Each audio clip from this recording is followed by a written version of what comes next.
নমস্কার, আপনি দেখছেন অভিজিৎ অফিসিয়াল। আমি অভিজিৎ। পশ্চিমবঙ্গে যে এসআইআর বা স্পেশাল ইন্টেনসিভ রিভিশন চলছে, সেটা কি হাতের বাইরে চলে গেছে নির্বাচন কমিশনের? সেরকমই মনে হচ্ছে। আপনারা নিশ্চয়ই দেখেছেন প্রথম দিন থেকে এটা নিয়ে যেভাবে বিতর্ক শুরু হয়েছিল এবং প্রথম দিন থেকে নির্বাচন কমিশনের যেভাবে এটাকে হ্যান্ডেল করা উচিত ছিল, সেটা কিন্তু করতে পারেনি। সেটা এক প্রকার নির্বাচন কমিশনের অযোগ্যতারই প্রমাণ দেয়। তো পরবর্তী ক্ষেত্রে বিভিন্ন স্টেপ নির্বাচন কমিশন যেভাবে নিয়েছে, তাতে কিন্তু এই বিতর্ক আরো বেড়ে গেছে এবং এখন মনে হচ্ছে যে ওটা হাতের বাইরেই চলে গেছে। এবং এর জন্য কিন্তু পুরোপুরি নির্বাচন কমিশনই দায়ী। কারণ আপনারা নিশ্চয়ই দেখেছেন বিহারে যখন এসআইআর হয়েছিল তখনও প্রচুর বিতর্ক হয়েছিল, কিন্তু নির্বাচন কমিশন আমার মনে হচ্ছে সেখান থেকে খুব একটা শিক্ষা নেয়নি। আর বিহারে খুব একটা এটা এত হাতের বাইরে এই কারণে যায়নি, সেখানে যেহেতু রাজ্য সরকার এনডিএর সরকার ছিল নীতিশ কুমারের। আবার ওখানে রাহুল গান্ধী এবং তেজস্বী যাদবের সঙ্গে মমতা ব্যানার্জির মতো ধুরন্ধর রাজনীতিবিদ ওখানে ছিল না। ওখানে রাহুল গান্ধী আর তেজস্বী যাদব, আর যাই হোক মমতা ব্যানার্জি নয়, মমতা ব্যানার্জি বা টিএমসির যে সংগঠন এখানে পশ্চিমবঙ্গে রয়েছে, সেটা বিহারে কংগ্রেস বা আরজেডির ছিল না এবং তারা সেইভাবে চ্যালেঞ্জও করতে পারেনি। কিন্তু এখানে শাসক দলের যেভাবে সংগঠন বা মমতা বন্দ্যোপাধ্যায়ের মতো ধুরন্ধর রাজনীতিবিদ থাকার ফলে যেভাবে প্রতিনিয়ত নির্বাচন কমিশনের কাজকে চ্যালেঞ্জ করা হয়েছে এবং প্রতিনিয়ত ত্রুটি বিচ্যুতিকে ধরা হয়েছে, তাতে কিন্তু নির্বাচন কমিশন সেটাকে সামাল দিতে পারেনি। এর দ্বারা কিন্তু একটা জিনিস স্পষ্ট হচ্ছে, এই যে নির্বাচন কমিশনার যিনি রয়েছেন জ্ঞানেশ কুমার, আর যাই হোক, তিনি কিন্তু প্রকৃত চ্যালেঞ্জের সামনে কিন্তু সেইভাবে কিছু করতে পারেনি। সব ভুলভাল এমন সব নির্দেশ জারি করেছেন বা এমন সব স্টেপ নিয়েছেন, তো তাতে কিন্তু এই বিতর্ক আরো বেড়ে গেছে। আমাদের রাজ্যে যিনি মুখ্য নির্বাচনী আধিকারিক রয়েছেন মনোজ আগরওয়াল, সেদিক দিয়ে কিন্তু অনেক যোগ্য মানুষ, কিন্তু এই জ্ঞানেশ কুমারকে আপনি নিশ্চয়ই জানেন, উনি একসময় স্বরাষ্ট্র সচিব ছিলেন কেন্দ্রীয়, অমিত শাহের আন্ডারে কাজ করেছেন। তো ওনাকে এক প্রকার বসিয়ে দেওয়া হয়েছে। তো তার যোগ্যতা সেইভাবে যাচাই করা হয়নি এবং দেখা গেছে যে উনি পুরোপুরি ফেল। এবং আপনারা নিশ্চয়ই দেখেছেন যে এমন এমন সব সিদ্ধান্ত নিচ্ছিলেন যেগুলো নিয়ে খুব বিতর্ক হচ্ছিল, যেমন লজিক্যাল ডিসক্রিপেন্সি, 1,36,00,000 ভোটার।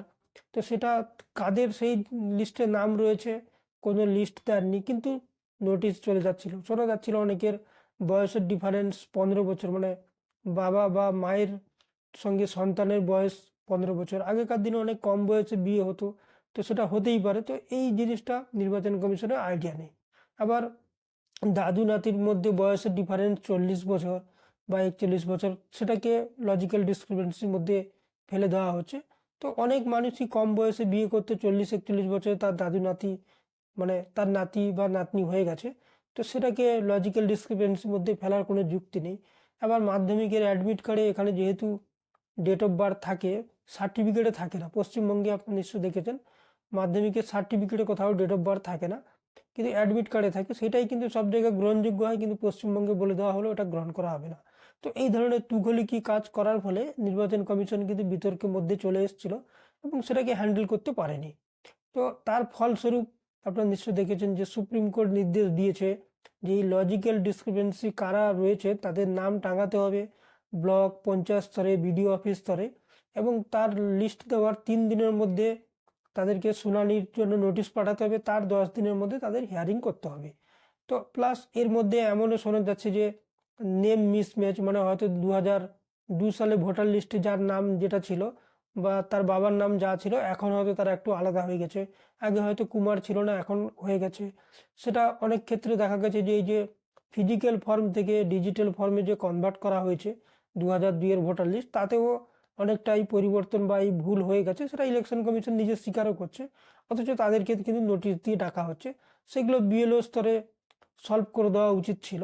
বা আবার দেখা গেছে যে এই ফিজিক্যাল থেকে ডিজিটালে যে কনভার্ট করা হয়েছে, 2002 সালে অনেকের নাম ছিল কিন্তু এখন নেই, সেটা তো ইলেকশন কমিশনের ত্রুটি। তাদেরকে নোটিশ দেওয়ার কোনো যুক্তি ছিল না, ইলেকশন কমিশনের এটা করে নেওয়া উচিত ছিল, কিন্তু তাদেরকেও নোটিশ পাঠানো হয়েছে। তো এই ধরনের যে কাজগুলোর ফলে ইলেকশন কমিশন কিন্তু বিতর্কের মধ্যে পড়ে গেছে। এবং এর থেকে একটা জিনিস কিন্তু স্পষ্ট, যে ইলেকশন কমিশনের এইসব কাজগুলো, এই যে ফিজিক্যাল ফর্ম আগে যেগুলো ছিল, আগে তো ডিজিটাল ছিল না, তো ডিজিটাল কনভার্ট করার জন্য যে সময় প্রয়োজন সেটাকে প্রথমে করে নিত। তারপর যদি সেখানে কারুর নাম 2002-এ ছিল কিন্তু এখন ডিজিটালে আসেনি, তো সেটাকে আবার নতুন করে এন্ট্রি করে নেওয়া যেত।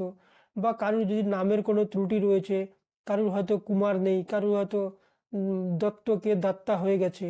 তো এই ধরনের যদি ত্রুটিগুলোকে আগে সংশোধন করে তারপর যদি এসআইআর করতো তাহলে এত বিতর্ক হতো না। এই লজিক্যাল ডিসক্রিপেন্সি 1,36,00,000 লোকের নাম আসতো না। আবার হঠাৎ জানিয়ে দেওয়া হলো যে এই লজিক্যাল ডিসক্রিপেন্সি যতজনের নাম রয়েছে তাদের সবাইকে নোটিশ দেওয়া হবে। এগুলো কিন্তু বিএলও স্তরে এগুলোকে কারেকশন করে নেওয়া যেত। তো এই ধরনের তুগলিকি কাজ করার জন্য সুপ্রিম কোর্টে চ্যালেঞ্জ হয়েছে এবং সুপ্রিম কোর্টও আপনারা নিশ্চয়ই দেখেছেন এই ধরনের অর্ডার দিয়েছে। এমনও অর্ডার দিয়েছে যে বিএলএ টু মানে রাজনৈতিক দলের কোনো প্রতিনিধিকেও যদি কোনো ভোটার চাইবেন এরপর থেকে, অনেক ভোটারই কিন্তু অনেক কিছু বুঝতে পারেন না, তারা বলতে পারেন না, গ্রামে গঞ্জে অনেক অশিক্ষিত সাধারণ মানুষ থাকে।